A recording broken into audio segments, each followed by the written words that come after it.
Donc, bonjour les filles, bienvenue à ce nouveau blog pour le mois de mars. J'aimerais ça prendre le temps, avant de commencer, pour te remercier. Si ça fait un petit bout de temps que tu me suis, que tu vas lire régulièrement mes blogs ou écouter la vidéo, bien merci de faire partie de ma communauté, merci de m'encourager. Je trouve ça vraiment merveilleux. Puis si t'es nouvelle, puis que tu viens de me découvrir il n'y a pas très longtemps, bien merci à toi aussi de faire partie de ma communauté et je te souhaite la bienvenue. Tu vas voir, à chaque mois, je traite d'un nouveau sujet concernant la mode, les tendances et tout ça. Donc, ce mois-ci, en fait, c'est le sac à main que j'ai choisi. Pourquoi j'ai choisi le sac à main? Parce que, là, on a eu une tempête dernièrement qui nous a fait un peu, pas peur d'espoir, là, mais disons qu'on avait beaucoup d'espoir qui s'en venait. Là, le printemps semblait vouloir arriver tôt. Les dernières semaines, il faisait beau, il faisait chaud. La neige avait commencé à fondre, ça faisait du bien. Puis là, c'est ça. Hein, la neige est revenue un petit peu parmi nous. Donc, tout ça pour dire qu'au printemps, une des premières choses que j'aime faire, pour faire le changement de garde-robe, en fait, c'est de troquer mon sac à main d'hiver pour mon sac à main de printemps. Parce que j'aime pas ça avoir un sac à main pâle en hiver. Je me salis souvent, je suis un peu gaffeuse, des fois avec la voiture et tout ça, donc j'aime mieux un sac à main foncé. Puis pour l'été et printemps, c'est sûr, j'aime mieux avoir un sac à main pâle. Donc, c'est une des premières choses que je fais. Donc, ça m'a inspiré, je me suis dit, pourquoi je pars pas parler du sac à main ce mois-ci? Donc, ça sera notre sujet du mois. Là, je vais faire un peu déshonneur à tout ce que j'ai fait depuis, de tous les blogs que j'ai fait depuis le mois de juin dernier. C'est la première fois que je n'ai pas de citation. J'ai pas trouvé de citation qui venait me chercher ou que je trouvais pertinente en lien avec le sujet. Ce que je trouvais, me déplaisait, puis c'était dit par des hommes, puis je trouvais ça un peu macho, un peu sexiste. Fait que je me suis dit, pas de citation ce mois-ci, c'est pas grave. Au cas de faire un sujet quand même. Donc, le sac à main, hein, il fait rêver beaucoup de femmes. Alors que pour d'autres, c'est souvent un outil de transport comme un autre, puis il n'y a rien d'excitant là-dedans. Il y a aussi ceux des grands designers, hein, qui sont aussi l'objet de convoitise, mais il n'y en a pas toujours été ainsi, les filles, et non. Il y a une histoire qui date pas d'hier, le sac à main. Puis en plus, il y a plusieurs modèles qui existent sur le marché, puis il faut aussi adapter ces modèles-là à nos besoins et notre style aussi. Mais en plus de choisir en fonction de notre besoin, il faut aussi le choisir en fonction de notre morphologie. Je ne savais pas si tu le savais, mais maintenant, je te le partage. Donc, des fois, j'avoue qu'on peut se perdre un peu là-dedans, mais je vais t'expliquer un petit peu tout, puis je pense qu'on va avoir un petit peu plus de facilité à te retrouver après. Donc, d'abord, en commençant par son histoire. Bon, le sac à main, comme je t'ai dit tantôt, tu dois t'en douter, il date pas d'hier. Hein? Bien qu'aujourd'hui, soit rendu un objet qui est de rêve, de convoitise pour certaines, il en était vraiment différemment autrefois. Fait que, dans le fond, pour voir les premiers sacs à main apparaître, il faut retourner dans l'Antiquité. C'est à ce moment-là qu'ils ont apparu. Au départ, ils étaient utilisés par les esclaves qui, en fait, transportaient les trucs de leur maître dedans. Donc, ils étaient au départ conçus souvent en poil de bête, puis ils étaient associés au bas niveau de la société. Quand tu avais un sac à main, c'est parce que tu étais un esclave, tu étais soumis à quelqu'un. Donc, on peut dire là, qu'il était loin d'être l'accessoire glamour qu'il est aujourd'hui. Ensuite, il y a eu le Moyen-Âge. Là, il commençait à être utilisé un peu plus par les voyageurs, hein, parce que les gens commençaient à voyager un peu plus, donc ils transportaient leur nourriture, leurs biens, puis les travailleurs aussi l'utilisaient pour y mettre leurs outils. En plus, l'utilité qu'on en fait aujourd'hui, de transporter notre monnaie, est due aux ecclésiatiques, de cette ère qui, eux, s'en servaient pour mettre leurs pièces de monnaie. Ce qu'ils faisaient, en fait, c'est qu'ils s'étaient dans un sac auquel ils nouaient une corde autour de leur taille. Donc, on peut dire un peu que c'est peut-être l'ancêtre du sac banane. Ensuite, à la Renaissance, on peut voir peut-être un petit peu un recul du sac à main. Parce que les tenues vestimentaires étaient très bouffantes, beaucoup de tissus, c'était beaucoup de tissus très opulents. Donc, il y avait des poches qui étaient dissimulées à l'intérieur des vêtements. Donc, on peut dire qu'à cette époque-là, le sac à main était moins utilisé. Mais lorsqu'il était utilisé, il n'était pas à la vue en plus. On le cachait. Fait que, comme il restait discret, on le voyait pas. Donc, mais il a réapparu au 18e siècle. C'est là qu'il a fait un retour dans le style vestimentaire parce que, justement, le style vestimentaire, il a pris une nouvelle tangente, puis les tissus bouffants ont été mis de côté. Fait qu'on recommence encore à le reporter à la taille, comme les ecclésiastiques le faisaient au Moyen-Âge. Après ça, c'est là aussi que les gens commencent à le traiter en accessoire mode. Hein? Ils créent de la fantaisie. C'est là qu'on commence à y accrocher des accessoires, de la décoration, comme des bijoux, par exemple, dessus. Fait qu'on peut dire qu'on commence aussi à voir le sac à main qui détermine la classe sociale. Comme le style vestimentaire change encore au 19e siècle, les robes sont un peu plus ajustées à la taille, bien là, le sac à main aussi vient changer. Là, on aime aussi agencer son sac à main avec sa tenue. Hein? On fait ça encore des fois, surtout pour des événements, des mariages, des sorties.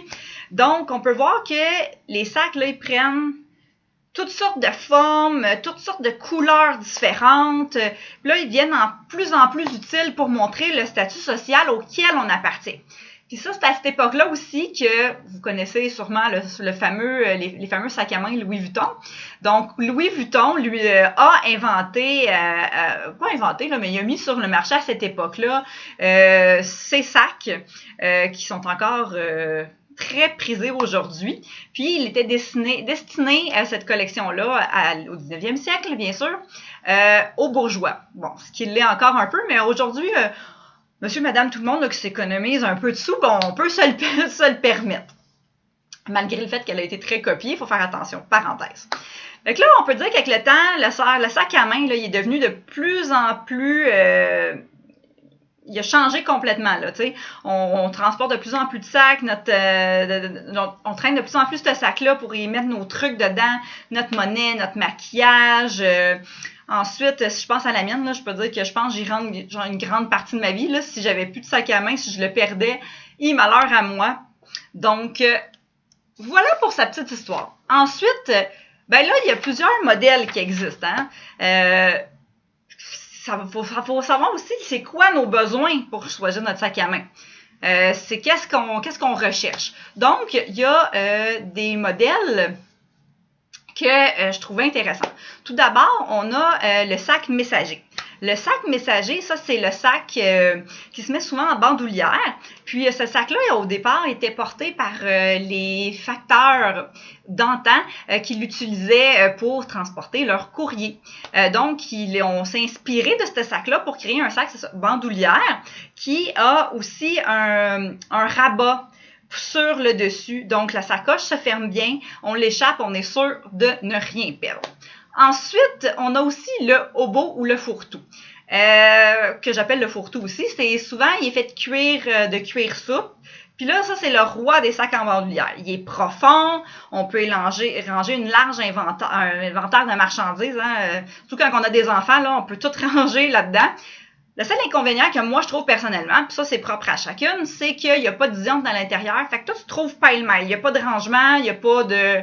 C'est plus chaotique, tu sais. Fait que, par contre, comme que ce sac est souple et qu'il y a une grande ganse, ben il est quand même... Il est très confortable à transporter. Ensuite, il y a le sac seau. Ça, c'est comme un petit sac comme en... Il y a une petite forme arrondie puis qui se ferme là comme une poche, un peu, si on peut dire. Fait que ce sac-là, il y a une forme bulbeuse, puis elle permet d'entasser, malgré le fait qu'il est tout petit, beaucoup de choses dedans. Puis ça, ce sac-là, il a la possibilité, comme je vous disais, de se fermer avec l'aide de 2 cordons coulissants sur le haut. Comme il est muni souvent d'une seule ganse, il est facile à transporter en bandoulière aussi, ou comme on appelle le crossbody. Ensuite, le sac à main, sac à dos. Bon, comme on a un mode de vie actif maintenant, il est de plus en plus populaire. D'ailleurs, il y a beaucoup de designers qui l'ont adapté pour le rendre de plus en plus élégant. Souvent, il va être en cuir ou en imitation cuir, d'ailleurs, par ces designers-là. Ce qui est très pratique, c'est ces 2 bretelles. Hein, on peut le porter au dos, fait que ça rend la prise plus facile, puis c'est moins encombrant aussi. Fait que c'est super pratique quand on fait son magasinage. Ensuite, on a le sac Lady. C'est sans aucun doute le plus chic et le plus féminin de tous. Moi, c'est un peu mon préféré. Il est élégant, il a une forme assez structurée, tant à l'intérieur qu'à l'extérieur. Il y a aussi une menu de 2 anses de style poignée qu'on peut, ou en bandoulière. Ce que j'aime, c'est qu'on peut le porter soit à la main, on peut le mettre dans le creux, on ne voit pas là, mais dans le creux ici de notre coude, ou le porter en bandoulière. Donc, c'est un format idéal, il n'est pas trop gros, il n'est pas trop petit, moi c'est pour ça que je l'aime beaucoup. Ensuite, on a la pochette. Ça, c'est le petit sac à main, là, hein, pas gros, qu'on ne peut pas mettre grand-chose dedans. Ben, ça, c'est un sac qui est idéal pour les soirées. Quand on ne veut pas transporter trop de choses, puis qu'on veut juste apporter le strict minimum, on ne veut pas avoir rien d'encombrant, donc on met des choses limitées dedans, à peu près le téléphone, les cartes, puis peut-être un rouge à lèvres qui rentre, puis tes clés, ben, apporte-en pas trop pour être sûr que tout rentre à l'intérieur. Donc, ensuite, chaque morphologie aussi a un sac. Et oui, donc ce qui serait important avant de vous dire quelle morphologie est idéale pour quel sac à main est idéal pour telle morphologie, il faut juste savoir que très important, que peu importe la morphologie qu'on a, c'est qu'il faut choisir aussi en proportion de son poids. Donc une femme qui est menue, c'est un petit sac, et ainsi de suite. Donc, pour la morphologie en V, comme je vous ai déjà dit dans un blog précédent, que vous pourrez aller voir si vous voulez, c'est les morphologies d'ailleurs. Donc, c'est le bas du corps pour la silhouette en V qu'il faut mettre en valeur.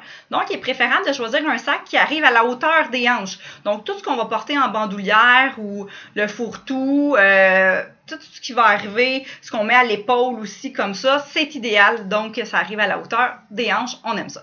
La morphologie en I.